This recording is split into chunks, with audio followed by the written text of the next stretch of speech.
গোলাঘাট পলিটেকনিকত ইতিমধ্যে প্ৰতিবাদ আৰম্ভ হৈছে আৰু এই প্ৰতিবাদৰ মূল কাৰণ হৈছে যে ছাত্ৰ ছাত্ৰীসকলৰ ভৱিষ্যত ইতিমধ্যে অসুৰক্ষিত হৈ পৰিছে।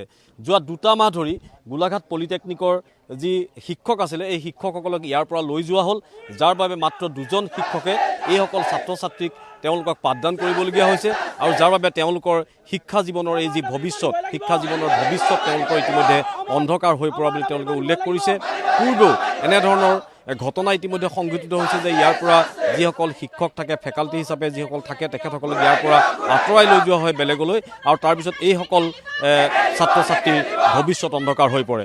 তেওঁলোকে ইতিমধ্যে শিক্ষা আমাৰ মৌলিক অধিকাৰ, ইয়াৰ পৰা আমাক বঞ্চিত নকৰিব এনেধৰণৰ বহু শ্লোগানেৰে আজি গোলাঘাট পলিটেকনিক ছাত্ৰ একতা সভাৰ উদ্যোগতে প্ৰতিবাদী কাৰ্যসূচী পলিটেকনিকখনৰ মূল গেটতে গ্ৰহণ কৰা হৈছে। ছাত্ৰ ছাত্ৰীসকলে অৱস্থান ধৰ্মঘট কৰি এই প্ৰতিবাদ সাব্যস্ত কৰিছে।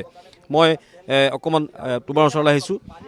আমি পূৰ্বতেও দেখিছোঁ যে ইয়াত ইতিমধ্যে ফেকাল্টি ইয়াৰ পৰা লৈ যোৱা হয় আঁতৰাই, ছাত্ৰ ছাত্ৰীসকলক ইয়াত পঢ়িবৰ কাৰণে ছাত্ৰ ছাত্ৰীসকলে নামভৰ্তি কৰিছে আৰু যদি ইয়াৰ পৰা শিক্ষকক যদি আঁতৰাই লৈ যোৱা হয় বাৰে বাৰে, তেতিয়াহ'লে ছাত্ৰ ছাত্ৰীসকলৰ ভৱিষ্যত কি হ'ব?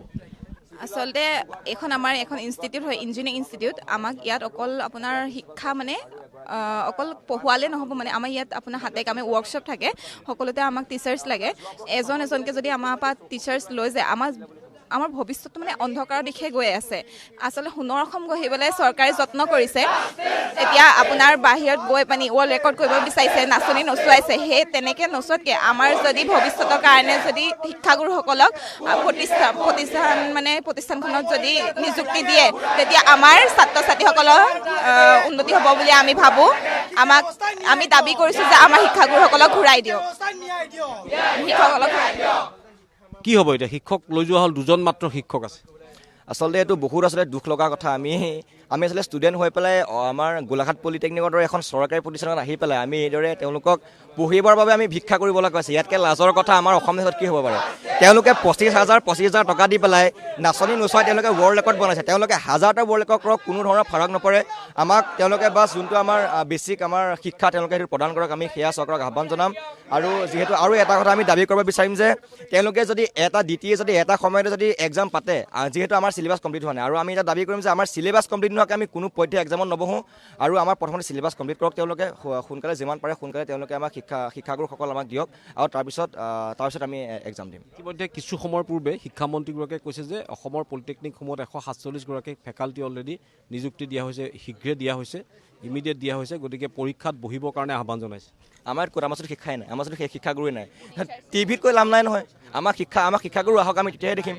যোৱা পৰহি 6জন একেলগে অব্যাহতি দিছে আৰু তেওঁলোক সম্পূৰ্ণৰূপে যিহেতু নিউজত কৈছে, নিউজতো দ্বিতীয় সন্মুখত গৈ চবে প্ৰতিবাদ কৰিছে। তেওঁলোকে কৈছে তেওঁলোক কোনো দাগ নলগাকৈ ভালদৰে পাছ আউট কৰি BTech MTech কৰা আজি সেইৰ লগত এনেকুৱা ব্যৱহাৰ কৰা হৈছে। আৰু 7-8 বছৰ আচলতে বিনা বেতনে এখন কলেজত শিক্ষাদান কৰাটো কোনো সহজ কথা নহয় আৰু আমি সেইটো কথা গমো পোৱা নাছিলোঁ। যেতিয়া তেওঁলোকে প্ৰতিবাদ কৰিছে যোৱা কেইমাহমানৰ, আমি তেতিয়া কথাটো গম পাইছোঁ।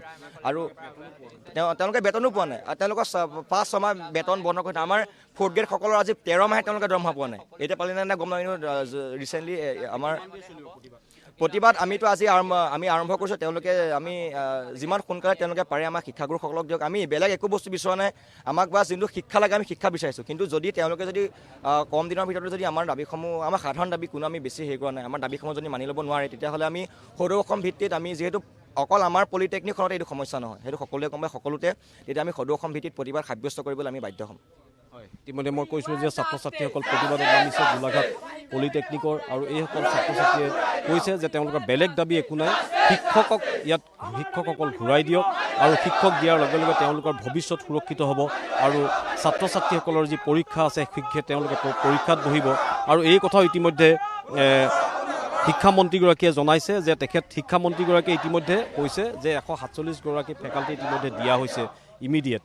আৰু আমি দেখিছোঁ যে ইয়াত শিক্ষকৰ অভাৱত ছাত্ৰ ছাত্ৰীৰ প্ৰতিবাদ। হয়, ধন্যবাদ।